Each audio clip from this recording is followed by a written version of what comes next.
بسم الله الرحمن الرحيم، وصل اللهم وسلم على إمامنا وحبيبنا سيدنا محمد ونبينا سيدنا محمد، ألف صلاة وألف سلام عليه. أيتها المواطنات، أيها المواطنون الأعزاء، كما تعلمون منذ ما يقرب شهرين أخذت إلى الخارج على جناح السرعة لما كان قد أصابني من وباء كورونا.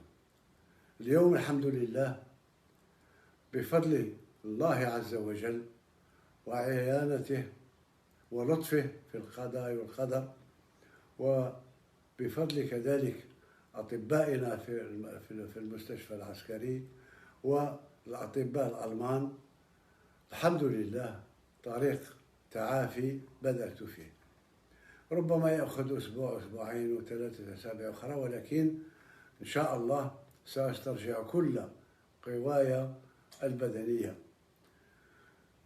بعدي عن الوطن ليس معناه نسيان الوطن، فأنا أتابع يوميا إن لم أقل ساعة بساعة كل ما يجري في الوطن، وعند الضرورة أسدي تعليمات إلى الرئاسة.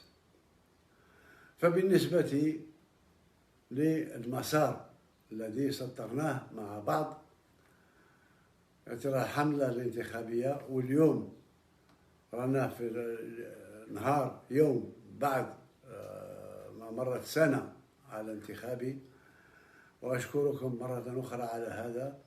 إذن بالنسبة للانتخابات طلبت من الرئاسة أن يشوفوا مع اللجنة هذه مكلفة بالانتخابات بتحرير قانون الانتخابات الجديد، وباش يكون واجد في أقرب وقت.